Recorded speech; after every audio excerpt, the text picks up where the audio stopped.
Y además me encontré pues, con la calidad humana de El Salvador, o sea, es lo más lindo que ustedes tienen. Y yo soy embajadora de El Salvador, donde hoy les digo, tienen que visitar El Salvador, porque la calidad humana es increíble. Posguerra fue el tema del pandillismo, ¿cierto? Pero entonces seguimos repitiendo nuestra historia.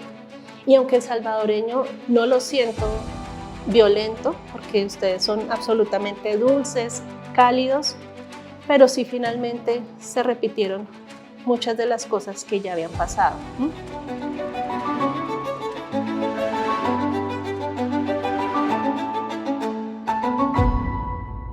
Bienvenidos a otro episodio de Voces FGK, Historias que Transforman. El día de ahora estaremos platicando sobre el juego y todos los beneficios que puede traer. También estaremos platicando sobre todas las diferentes aristas que se pueden encontrar dentro del juego con la doctora Tatiana Carreño. Bienvenida, Tatiana. Juana, muchas gracias. Para mí es un gusto estar acá. El Salvador siempre es un bello lugar de acogida y sobre todo que me invita a reforzar lo que amo y lo que me gusta hacer. Gracias, Tatiana. Para iniciar, cuéntanos un poco quién es Tatiana Carreño. Pues te cuento que Tatiana dice en los títulos que soy trabajadora social, que hice un doctorado en cooperación internacional y desarrollo local. Pero más allá de eso, para mí el rol más importante es ser la mamá de Julián Vargas, ser la tía de Ana Victoria, de Juan Ángel y de Mario Andrés.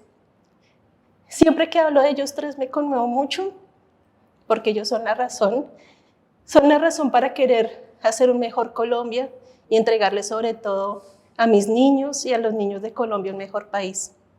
Entonces, te puedo decir que Tatiana es una mujer absolutamente apasionada por la infancia, apasionada por los niños y las niñas, pero sobre todo apasionada por acompañar a los adultos a que entendamos lo que es ser acompañantes de infancias, ¿sabes?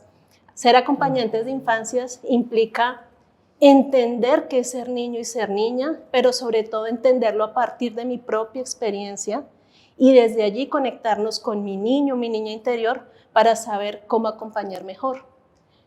Muchos no tenemos muchas habilidades de pronto en maternidad o en paternidad, pero hay algo que se llama instinto y ese instinto también nace por allá en lo que fuimos de niño o de niña. Entonces, seguramente podríamos ser mejores acompañantes de las infancias si recordamos a ese niño o niña que fuimos. Ay, qué bonito, de verdad. Gracias por externar tu convicción. Creo que eso lo hace más bonito y más transparente con lo que tú transmites. Quisiera que nos contaras cuál es el último libro que has leído o el que estás leyendo. Mira que estuve leyendo un libro que es precioso. Este se llama Este dolor no es mío, que precisamente el autor hace un recorrido maravilloso para entender que mucho de lo que nos sucede está en los patrones, en las historias familiares, ¿sabes? Entonces, en Este dolor no es mío, te encuentras que muchas de las formas en que vives tus emociones son formas heredadas de historias anteriores que seguramente no viviste, pero que hacen parte de eso de lo que es ser familia. Entonces, en Este dolor no es mío, precisamente fui siguiendo y entendiendo el por qué el lugar de la familia es tan importante en las infancias, pero sobre todo esa necesidad de identificar nuestras propias historias, las historias de quienes nos antecedieron, para poder comprender lo que son hoy mis emociones y también lo que vivo al día a día. Gracias. Ya que mencionabas a tus sobrinitos, quisiera que nos contaras cómo fuera un fin de semana usual para ti. Mira, algo que a mí me recarga todo el tiempo es estar en familia. Para mí es el lugar de mi esposo, Julián y yo, es el lugar perfecto. Es el mejor refugio y para mí ese es el mejor momento, el mejor fin de semana, estar los tres jugando o estar los tres viendo una película o estar los tres sencillamente conversando, tomándonos algo calientito. Pero también me reconforta mucho encontrarme con mi familia extensa, mi mamá, mi papá, mis tíos, mis primos, además que vengo de una familia bastante numerosa. Entonces, siento que esa conexión con lo propio, cuando digo lo propio, hablo de mi familia, mi raíz, el Carrero y el Torres, para mí es absolutamente vital porque es mi esencia, ¿sabes? Entonces, conectarme con esa esencia, con lo que yo soy, pero también de dónde vengo, es lo que le da sentido a un fin de semana perfecto. Ay, gracias, qué bonito. Bueno, quisiera que entonces nos contaras qué papel tiene el juego en la infancia, en los niños, y que nos cuentes. Bueno, mira, toda esta inquietud por el juego, para responderte por qué considero que el juego es clave, toda esta experiencia de encuentro con el juego, pues ha estado siempre en la vida humana, ¿cierto? El juego, pues es el lenguaje universal de las infancias. Los niños y las niñas juegan, nosotros jugamos y es el lenguaje permanente. Y mi experiencia en el juego nació en una organización colombiana que se llama Corporación Juego y Niñez, en donde algún día llegué siendo, para mí, muy joven, era muy chiquita, como decimos en Colombia, y ellos me enseñaron a amar el juego. Luego me encontré en el camino con su hermana, que es la Fundación Niñez Primero. Entonces, Corporación Juego y Niñez y Fundación Niñez, la Niñez Primero de El Salvador, entonces se aliaron, se hermanaron y nacen estas organizaciones que están dándole la fuerza al derecho al juego, al menos en Colombia y en El Salvador. Entonces, con ellos he aprendido definitivamente que el juego no solamente es el lenguaje universal, sino que es un fin en sí mismo. El juego es un medio para promover el bienestar emocional, claro que sí en las infancias, pero el juego para los niños es un fin, es jugar por jugar. Entonces, fíjate que en el recorrido que también he hecho, no solamente a nivel de lo profesional, sino también académico, he venido desarrollando diferentes investigaciones que robustecen esa afirmación, que el juego es un mecanismo, es un medio también para favorecer el bienestar emocional. El juego es una acción terapéutica, porque hablamos de acción terapéutica porque es allí en donde los niños y las niñas juegan al como sí. Juegan a ese nuevo momento, a ese lugar mágico, ¿cierto? Como del sueño que tienen de la realidad que están viviendo. Y cuando nosotros los adultos acompañamos y escuchamos ese juego, acompañamos qué es lo que los niños buscan, quieren, fantasean, ahí podremos acompañar mejor niños y niñas. Además, porque también el juego es un reto permanente y el juego, digamos, lleva a los niños permanentemente a que pongan a prueba sus propias emociones, porque en el juego eres resiliente, en el juego eres empático, en el juego vives emociones positivas como la alegría, ¿cierto? Pero también en el juego te frustras, ¿cierto? También en el juego te da mal genio, ¿sabes? Entonces es a través del juego en donde aprendes a experimentar tus emociones, aún así no las nombres, así el niño no las nombre como, ok, estoy sintiendo alegría, no. Tampoco, pero sigamos a través del juego, permanentemente se experimentan las emociones y para nosotros los adultos que nos hemos dedicado a acompañar infancias, en el juego también nos puede servir como un mecanismo, un medio para tramitar ese bienestar emocional. ¿Y cómo vieras el involucramiento de los adultos jugando con los niños? Esa es una pregunta muy linda. Mira, yo siento, como lo decía hace un momento, que inicialmente los adultos tenemos que superar la barrera que el juego es perder tiempo. Tenemos que dejar de pensar en que el juego es estar de ocioso. Qué rico ser ocioso, qué rico jugar. Nunca el juego va a ser perder tiempo. Y mucho menos en un niño, porque entonces vas a estar diciendo que el niño el día entero pierde el tiempo. Al contrario, gana tiempo jugando, porque es en el juego en donde está aprendiendo. Incluso el mismo acto, por ejemplo, cuando un bebé está empezando a gatear, él no dice, ay, ok, voy a hacer mi desarrollo psicomotriz a través de... Él está buscando sus juguetes para ir a explorarlos, pero no necesariamente está siendo consciente que es un bienestar psicomotriz, ¿cierto? Él está jugando, ¿sí? Entonces, acá es muy importante precisamente que los adultos primero le quitemos el miedo al juego, porque si hay algo importante, indispensable, es que los niños jueguen. Algo, por ejemplo, que me sucedió cuando estaba escogiendo institución educativa para mi hijo, lo primero que hacía era preguntar, ¿y el juego? Me decían, no, ellos tienen su espacio de juego, de recreo. Yo, no. ¿Cómo van a aprender? Si me decían que no iban a jugar o que yo llegaba y veía en el jardín infantil los niños sentados, yo decía, aquí no es, ¿sabes? Sí. Porque precisamente para mí la infancia está en el correr, en el jugar, en el divertirse. Ese es el medio de aprendizaje. Los adultos entonces tenemos que superar esa barrera de creer que el juego es perder tiempo. No, el juego es el mejor lugar de aprendizaje, ¿cierto? Y desde allí entonces también eso en el rol de papá y mamá, pero también en el rol de los profesionales, trabajadores sociales, psicólogos, enfermeros, terapeutas.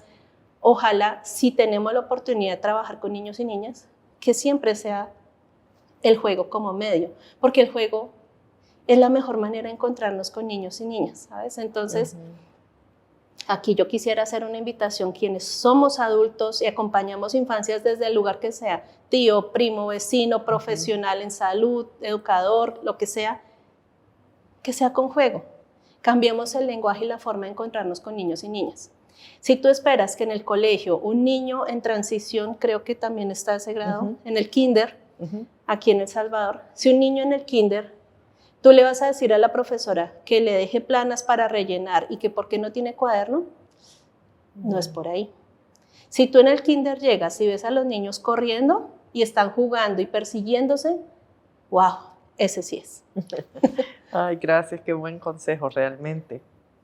Sabemos que en tu tesis estuviste realizando cierta parte acá en El Salvador. Quisiera que nos contaras y nos compartieras un poco de eso. Muchas gracias. Es una pregunta muy linda porque precisamente para El Salvador ha sido para mí un refugio de reforzar esto que me apasiona ya. Cuando estuve haciendo el doctorado, una de las condiciones pues, para dentro de la formación era hacer una estancia predoctoral fuera de mi país. Y después de un análisis importante siempre llegué a El Salvador, es decir, pasé por varios países, pero siempre El Salvador me hacía sentido. Decidí venir a El Salvador precisamente porque en mi tesis doctoral trabajo con niños y niñas en una condición especial y es que son hijos de víctimas del conflicto armado. Y en la tesis doctoral trabajé los efectos psicosociales que dejó el conflicto armado en la población. Entonces, fue el primer motivo para venir a El Salvador, es saber que aquí se firmó un acuerdo de paz. Cuando yo vine habían pasado 25 años de la firma del acuerdo de paz y entonces quería mirar qué había pasado post firma del acuerdo, ¿cierto? ¿Qué pasó post firma del acuerdo del conflicto armado? Y quería saber qué efectos psicosociales quedaban. Pero además también pues está Fundación Niñez Primero, expertos en juego, ellos hablan de juego como una acción terapéutica y en mi país lo terapéutico está un poco más cuidado y más reservado. Y esa fue la razón para venir a El Salvador. Mira que me encontré con algo, la tercera razón que olvidé mencionarla es que de acá es uno de mis autores favoritos, el padre Ignacio Martín Baró, de la psicología social de la guerra. A Ignacio Martín Baró lo leí pues, durante muchos años y pues coincidió que también salvadoreño, o sea, todos los caminos me condujeron. Entonces Ignacio Martín Baró siempre habló de los efectos de la guerra, de los efectos psicosociales que deja la guerra. Y entonces, cuando vine a El Salvador me encontré con esto, digamos, un ejercicio en juego terapéutico, pero además me encontré con autores que hablan de efectos psicosociales de la guerra y además me encontré pues, con la calidad humana de El Salvador, o sea, es lo más lindo que ustedes tienen. Y yo soy embajadora de El Salvador, donde yo les digo, tienen que visitar El Salvador, porque la calidad humana es increíble.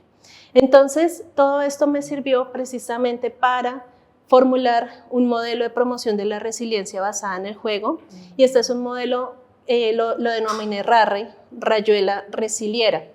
La Rayuela Resiliera es una propuesta para promover la resiliencia y sobre todo para trabajar los efectos psicosociales que dejó la guerra en los niños en mi país. Bueno, tú sabes que en Colombia llevamos un poco más de 60 años en guerra. A pesar que firmamos el acuerdo de paz, todavía hay muchas situaciones que no se superan. Pero sobre todo, siempre como investigadora haciéndome la pregunta, ¿por qué los colombianos somos tan violentos? Y es porque, como lo dice Ignacio Martín Baró, somos violentos porque tenemos unos efectos indirectos de la guerra, que es aprender a vivir en conflicto. Nosotros vivimos en conflicto permanente. Compartíamos ayer con los colegas que les decía, en Bogotá, que es la ciudad donde vivo, Bogotá, el transporte urbano es el Transmilenio. Y a las 6 de la mañana tú te subes al Transmilenio y la gente va con los guantes puestos. Y es la guerra del más fuerte. Y entonces la gente se golpea por una silla, la gente se da insultos. Bueno, desde las 6 de la mañana en Colombia hay agresividad. Yo decía, ¿pero por qué tenemos que ser tan violentos? Y ahí entonces Ignacio Martín Baró me dice, ese es un efecto directo e indirecto. ¿Por qué? Porque naturalizamos vivir en guerra. Porque en Colombia naturalizamos pesca milagrosa, secuestro, extorsiones.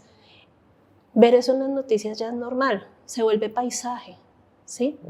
Entonces es la guerra del más fuerte, es la guerra del quien domina. ¿Qué es pesca milagrosa? Dijiste. La pesca milagrosa es una forma de secuestro express, ¿sabes? Es una forma de secuestro express en donde secuestran por un par de horas a una persona y pues le roban dinero, propiedades. Es una forma de violencia que existe en mi país. Entonces, hablando de esos efectos psicosociales, revisando las cifras, me encontré con que de Colombia, nosotros tenemos unas cifras, digamos, unos documentos que reconocen a una persona que ha sido víctima del conflicto armado por diferentes hechos victimizantes, algunos de los que te acabo de enunciar.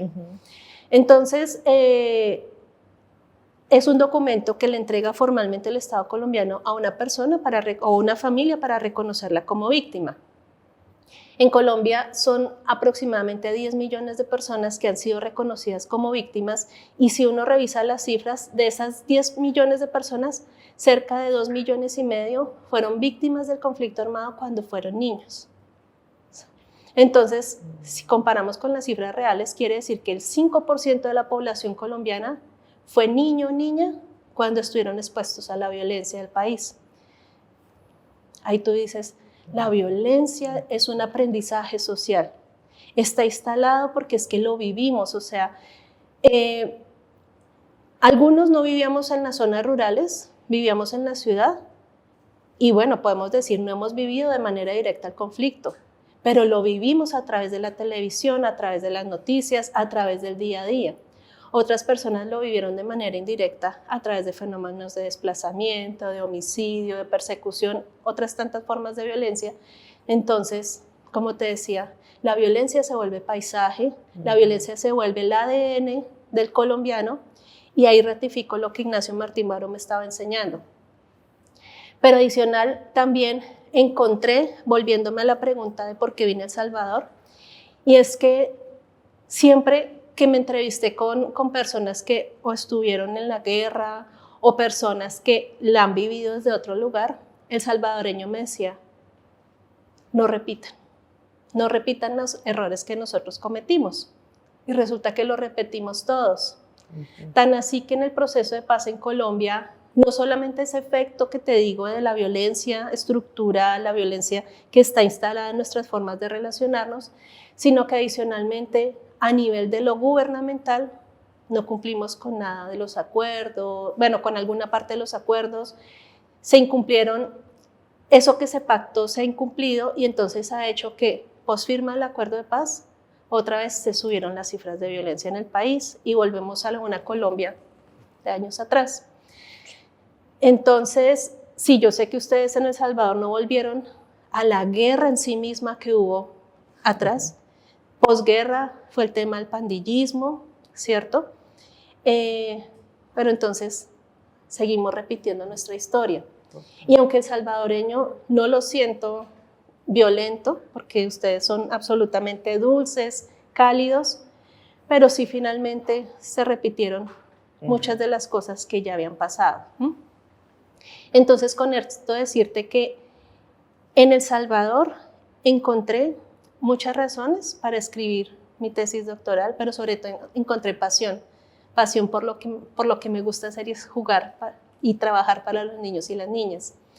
Y encontré sobre todo entender eso, que la guerra también hace parte de. En parte de lo que también he investigado, me he encontrado que, por ejemplo, la resiliencia, y así lo vengo anunciando, la resiliencia como tal es una acción ecosistémica. Cuando digo ecosistémica es que tú solamente no eres resiliente por lo que eres el yo, sino que eres resiliente por el contexto y por lo que pasa en las políticas públicas. Entonces, el niño y la niña, dice por ejemplo Cyrulnik o Baroudi, ellos dicen, el niño y la niña puede que nazca resiliente. La acción misma de nacer es una acción resiliente porque se enfrenta a muchos estresores para poder nacer. Pero resulta que luego la resiliencia está acompañada por adultos que son la familia. Y entonces, ¿en dónde encuentras o en dónde aprendes a trabajar la emoción? En familia, ¿cierto? En donde aprendes a conocer tus emociones, a nombrarlas, a anunciarlas, si eres llorón, si no eres llorona, si eres muy feliz. Eso lo aprendes en casa, ¿sí? Por eso tan importante el papel del adulto que acompaña a la infancia. Pero también resulta que la resiliencia no depende del niño o de la niña ni de la familia, sino que también está la comunidad y más afuera están el Estado, la sociedad. Entonces, es muy difícil mantenerte resiliente cuando no tienes una familia que te acompañe o que te enseñe de las emociones, ni tampoco tienes una sociedad que cuide tus emociones, ni tampoco tienes un Estado que cuide la resiliencia que tú tengas. Si es un niño o una niña, y ahí me voy en un poco más, bueno, es de otro paradigma, si un niño o una niña nace resiliente, pero además nace en condiciones de vulnerabilidad, sin una familia que lo acompañe, de repente toca institucionalizarlo en alguno de los servicios sociales, pero además vive en un barrio en donde no hay agua potable, donde no hay alcantarillado, donde no hay luz, pero además no tiene que comer, no le eches la culpa que él no es resiliente, ¿sabes? No puedes ponerle la culpa al niño, tú no eres resiliente, porque es que hay unas determinantes sociales que no te están permitiendo ser resiliente. ¿Sí? Todo esto me lo ha enseñado la literatura, pero lo vi en El Salvador. Wow, no, de verdad que te lo pone en una perspectiva muy clara, porque todos podemos salir adelante con ciertos apoyos, aunque uno no lo vea directamente. La sociedad sí te brinda estos accesos a educación, a infraestructura, la infraestructura mínima para poder seguir aprendiendo. Absolutamente. ¿Qué crees que puede hacer la familia para generar y aportar en todo este tema de la resiliencia? Digamos que sí tienen condiciones mínimas para llevar una vida digna. Bueno, yo creo que lo más importante para la familia, yo le pondría la misión de estar activo. Porque ser papá y mamá no es solamente, o papá o mamá o adulto que acompaña, no necesariamente, no estoy yéndome a una forma perfecta de familia, porque sabemos hay 1000 formas de familia. Pero para mí, el adulto que está con el niño y la niña esté activo y esté presente. No es suficiente con dar comida o dar un techo. Ese estar presente es sentarme, jugar con él, jugar con ella, hablar del día a día, qué está pasando en la escuela, cómo son tus amigos. Es vivir la infancia, o sea, acompañar la infancia, pero activos, ¿cierto? Permanentemente con ellos, con ellas. Me parece que, y no necesitas un manual. Sencillamente, y te decía hace un momento, muchos, y otra de las cosas que también voy encontrando en el ejercicio de investigación es que muchos crecimos con dolores de las infancias. No lo repitamos. Si sabes que hay algo que te dolió siendo niño, siendo niña, no lo repitas. Cuídalo para que ese otro que viene ahí no lo repita. Hay un meme muy lindo que dice, hay un niño que dice, cuídalo, tiene sueños. Ay, para mí esa es la mejor expresión. Sí. Cuidar a los niños y las niñas que no repitan el dolor que yo viví o el dolor que yo experimenté, que sufrí. Qué lindo sería si desde ahí nos conectamos con las infancias sin olvidar que también fuimos niños. Que fuimos niños y sobre todo que ese niño no se ha ido, que ese niño está adentro, que tu niño interior te habla permanentemente porque el niño interior creció con sueños, crece con sueños y está ahí todo el tiempo. Escuchémonos a nosotros mismos y eso nos va a dar las mejores herramientas para no repetir, ¿sí? Para mí, mira, hay algo que yo me he propuesto y te lo decía hace un momento, incluso con los ojos aguados, que para mí el rol más importante es ser la mamá de Julián, la tía de Juan Ángel, de Ana Victoria y de Mario Andrés, porque me sueño entregarles a ellos algo diferente. No porque mi infancia haya sido mala, mi infancia fue preciosa, con dolores, claro, pero fue en general preciosa. Pero además quiero un poco más para ellos, quiero darles un país en donde ellos puedan soñar, puedan crear, puedan jugar. Entonces, si desde ahí yo intento conectarme mejor con la Tati que fui, la Tati de colita, la Tati a los 5 años, y desde ahí quiero y veo de manera diferente a mis sobrinos y a mi hijo, precisamente porque quiero que ellos sean niños y que cuando sean adultos recuerden la infancia con amor, con regocijo, y no que recuerden la infancia como un lugar inseguro, como el lugar del no querer estar, que eso es lo que le pasa a muchos de los adultos que no saben acompañar las infancias. Mira que en Colombia, de repente estés enterada, recientemente hubo un atentado a un candidato presidencial y quien cometió el asesinato fue un niño de 15 años.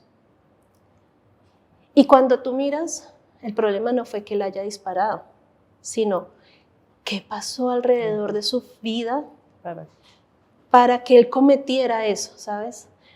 Es un niño que estuvo institucionalizado, un niño de una familia con muchas dificultades, sin la presencia de su papá o de su mamá, tantas cosas que han pasado en la vida de este chico. Y yo digo, no es culpa de él. Nosotros los adultos le fallamos a ese niño. No solo papá y mamá fallaron, la sociedad falló. ¿Qué pasó para que él estuviera institucionalizado? ¿Qué pasó cuando él se fugó del centro de institucionalización? ¿Qué pasó? Porque no acompañamos de manera diferente, ¿sí? Entonces, ahí es en donde digo, no es él y su emoción de querer ser fuerte y apuntar el gatillo. Es que también como sociedad lo llevamos a que él tomara esa decisión. Sí, definitivamente hay una responsabilidad que todos tenemos para con nuestras familias, pero también con toda la gente que interactuamos. Y ahorita que mencionas esto, porque usualmente pensamos niños, no sé, menor de 10 años, pero pienso, no sé si el preparar una infancia, el asegurar o propiciar una infancia que esté llena de acompañamiento, de amor, te prepara para una adolescencia que ya trae sus propias incertidumbres, pero que te deja como más fuerte. No sé si podrías explorar algo por ahí. Sí, mira, justo lo estoy explorando, porque mi hijo tiene 11 años y estamos preadolescentes. Cuando digo estamos es porque también nosotros, como papá y mamá, estamos caminando con él. Y sí, definitivamente nos hemos dado cuenta que cuando hemos acompañado la infancia, o sea, esos primeros años y hemos estado presentes, de pronto no termina siendo tan difícil el paso a este nuevo momento porque el cambio es importante. Ya está un poco más callado, callado cuando no quiere, pero también hay momentos en que pone su voz y dice no me gusta, no quiero, como que empieza ya a separarse, ¿no? A empezar su propio ejercicio de independencia. Y pese a los retos que implica este nuevo tiempo, sabemos que detrás de esos cambios propios de su edad sigue siendo él. Sigue siendo el mismo niño, sigue siendo, solo que es un niño que está experimentando el cambio, la independencia, el soy yo lejos de mis papás. Entonces, si lo has acompañado, sabes, de pronto, tampoco me las sé todas, pero es posible que hasta ahora nos va sirviendo saber que entendemos que está pasando por un momento de su vida que tiene que pasar, respetarle también su propio espacio y su propio proceso, que lo está haciendo a su manera, pero sobre todo es estar tranquilos y saber que he estado allí para él. Gracias. Bueno, no sé si quisiera dar un mensaje a la Tati de 20 años. Uy, sí, es muy lindo.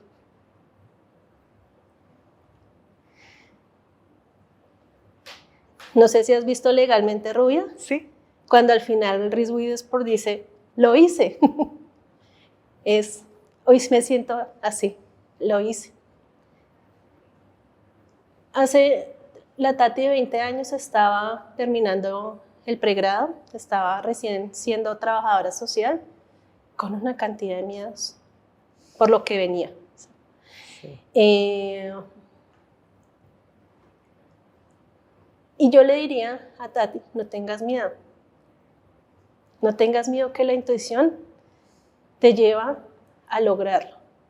Esa intuición, esos sueños, nunca los has perdido y están ahí. Y sigues caminando en ellos. Entonces a Tati de hace 20 años le diría, tranquila que lo vas a hacer. Hoy a mis 45 años digo, ¿a qué horas? ¿A qué horas pasó tanto, sabes? ¿A qué horas soy lo que soy? Y no son los títulos. Es el llegar a un momento de vida en que hoy en día digo, quiero vivir tranquila, en paz. ¿Valió la pena estos 20 años? ¿Valió la pena el esfuerzo de los 20 años? Pero sobre todo, valió la pena experimentar y vivir con pasión cada momento. Y eso me lo reafirma siempre que vengo a El Salvador, porque es tan bonito conectar con las organizaciones, con las personas, pero sobre todo con las mismas pasiones, que aunque en mi país también lo tengo, pero El Salvador se vibra más fuerte, ¿sabes? Entonces es muy lindo estar acá siempre. Porque además me lleva con el corazón gigante de decir, ay, vale la pena lo que estoy haciendo. Sí, definitivamente el crecimiento personal se nota y gracias por compartir con nosotros todas estas experiencias. No sé si quisieras decir un último mensaje para los que nos están escuchando de nuestro rol en cuanto a la niñez. Yo le diría sobre todo a los adultos que cuidamos infancias, que acompañamos infancias, es juguemos, sin etiquetas, sin pensar que se está perdiendo el tiempo, es sencillamente saquémosle el tiempo a lo más importante de la infancia, que es el juego. A los colegas, las colegas, trabajadores sociales, psicólogos, terapeutas, educadores, enfermeros, médicos, creámosle al juego también. No acartonemos la infancia porque no hay necesidad de acartonarla. La infancia es un escenario libre, espontáneo, tranquilo, que no necesita rótulos. A los adultos que toman las decisiones en política pública es decirles, créanle a la infancia, créanle al juego. Es importante que el desarrollo de las ciudades, el desarrollo local, se piense para los niños y las niñas, que superemos la mirada adultocéntrica, porque las ciudades, las políticas públicas se deciden de adultos para adultos, no se escuchan las voces de los niños. Entonces es invitar también a la administración pública a que le aporte, a que en sus planes de desarrollo, en sus presupuestos públicos, inviertan en infancia e inviertan sobre todo en trabajar las emociones. Con esto quiero hacer una cuña pequeña. En mi país hace unos 2 meses salió una nueva ley que habla de la educación socioemocional. Y ahora es un mandato obligatorio que en todos los currículos de los colegios se vincule la cátedra de educación socioemocional. Y hay unas experiencias muy lindas en Ecuador, por ejemplo, con Manos que Cuidan. En mi país hay unas experiencias muy lindas como Tirando Pase, Tranquilamente, que son de la costa. Experiencias que le han apostado a la educación socioemocional, desde el juego, desde la danza, desde acompañar familias migrantes, por ejemplo, como la experiencia en Ecuador. Entonces, es decirles que estas maneras, mucho menos acartonadas, pueden acompañar mejor para que los niños y las niñas aprendan de emociones. Y con eso cerraría mi mensaje. Gracias, Tatiana, por compartir tu vida personal y también ver cómo está rodeada de todo este aprendizaje que has tenido a lo largo del tiempo, por compartir tu amor para El Salvador. Gracias. Esperamos que hayan disfrutado y esperamos que sintonicen al siguiente episodio.